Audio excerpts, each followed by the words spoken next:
नमस्कार. आज श्रावणातला पहिला सोमवार. अ, अच्छा, तुम्हाला असं वाटतंय, बापरे! ही कुठे बसली आहे, ही पूजा करते अशी दरी खोऱ्यातनं आणि कपारीतनं. तर सांगते. ते सांगायलाच मी हा व्हिडिओ बनवलाय.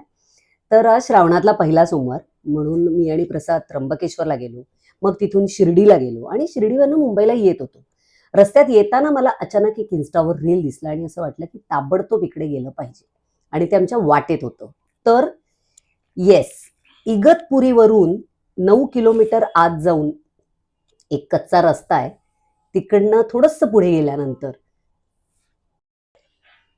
पुढे गेल्यावर कपारेश्वर या नावाचं शंकराचं मंदिर आहे आणि इतकं सुंदर वाटलं ते बघून. मी प्रसादला म्हणलं, "चल ना, जाऊन बघूया तर काय आहे." म्हणून गाडी आम्ही वळवली आणि आत गेलो. मी म्हणलं तसं 9 किलोमीटर आत गेलो आणि असं वाटलं, की अरे आलं मंदिर. तर नाही, असं नसतं. 9 किलोमीटर आत जाऊन परत एक साधारण 3 किलोमीटरचा चढ चढायला लागणार आहे, हे आम्हाला हळूहळू कळलं. आणि तो चढ नुसता चढ नव्हता, तर अत्यंत भरपूर पावसाने झालेला चिखल, पडलेले खूप खड्डे आणि अत्यंत निमुळता रस्ता. एकदम असा वर कड्याचा चढ असतो तसा चढ होता आणि त्यात खूप पाऊसही होता. पण तरीही आम्ही ह्याचं शूटिंग करत आणि हळूहळू का होईना वर चढत निघालो. तुम्ही बघताय हा रस्ता किती खराब आहे आणि तरीही मी हा उत्साह आणत होते आणि चालत होते पुढे. प्रसादही माझ्या बरोबरीने बिचारा पुढे चालत होता आणि मला एन्करेज करत होता. खूप थकायला होत होतं, कारण तो जितका तुम्हाला फास्ट फॉरवर्ड व्हिडिओ दिसतोय तितक्या मी फास्ट नाही चाललोय. हे बघा, मी थकलेच. एका पॉइंटला मी ॲक्चुअली मैं तो थक गई अशा अवस्थेत जाऊन उभी राहिले. वाटेत जवळ मी 2 वेळा बसले. कारण Instaवर असं कोणी सांगितलं नाही, की मोठा कडा आहे वगैरे. आम्ही आपल्या उत्साहाने गेलो. हां, हे आता त्रिशूळ दिसलं आम्हाला वाटेत, जरा मला धीर आला, की चला आलं शंकराचं मंदिर लवकर आलं. मग मी निसर्ग बघण्यासाठी म्हणून निमित्त करून बसली आहे. खरं तर मी दमली आहे. पण परत एकदा वर मंदिर कसं असेल या उत्सुकतेने निघालो आणि येस, समोर हा आम्हाला अद्भुत नजारा बघायला मिळालाय. मी थकलेलीच आहे आणि कमाल अनुभव होता. असा कपारीमध्ये ही शंकराची पिंडी आहे आणि काहीतरी चमत्कारिक वातावरण होतं तिथे. भारावून गेल्यासारखं झालं. अजिबात गर्दी नव्हती आणि तिथे काही बाजारूपणा नव्हता.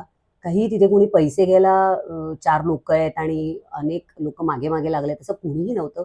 शांतपणे लोकं आपापली पूजा करत होते. तिथे स्वच्छता करायला म्हटलं मला 2-3 कर्मचारी दिसले. हे गुरुजी पण आहेत तिथे. पण ते आपल्याला काही सांगत नाहीत. ते आपले त्यांचे मंत्र म्हणत होते. मला त्यांनी फुलं आणि बेलपत्र दिलं आणि त्यांची पूजा ते करत होते. मी माझी करत होते. आम्ही छान पणे शांतपणे मी तिथे पिंडीची पूजा केली. मग मी आणि प्रसादनी दोघांनी मिळून तिथे दर्शन घेतलं. अशा ठिकाणी प्रसाद माझ्याबरोबर होता ह्याचा मला एक वेगळा आनंद होता. कारण बरेचदा त्याच्या व्यस्ततेमुळे तो नसतो. पण असा काहीतरी युनिक पॉइंट होता आणि तिथे प्रसाद माझ्याबरोबर होता. हा एक वेगळा आनंद. तर अशा वातावरणात, निसर्गरम्य वातावरणात, भरपूर पावसात, जोडीदाराबरोबर शंकराच्या पिंडीची श्रावणी सोमवाराला पूजा करता आली याचा आनंद मी तुम्हाला शब्दात सांगू नाही शकत. मन फार प्रसन्न झालं होतं. सगळं आजूबाजूचं वातावरण बघून, निसर्गाचा चमत्कार बघून आणि थंडी वाजत होती कारण खूप पाऊस होता. आम्ही दोघंही भिजलो होतो. पण पूजा केली. मग आम्ही तिथे थोडा वेळ बसलो आणि ज्या उत्साहाने आम्ही हा कडा चढायला घेतला होता, त्याच उत्साहाने अत्यंत प्रसन्न अनुभव घेऊन आणि एक ऊर्जा घेऊन परतीच्या वाटेकडे निघालो. हा अनुभव कायम स्मरणात राहील आणि अत्यंत समाधान देणारा राहील. काय प्रसाद? 100%. थोडक्यात काय, तर समाधान हवं असेल तर कष्टांशिवाय पर्याय नाही. बोला हर हर महादेव, हर हर महादेव.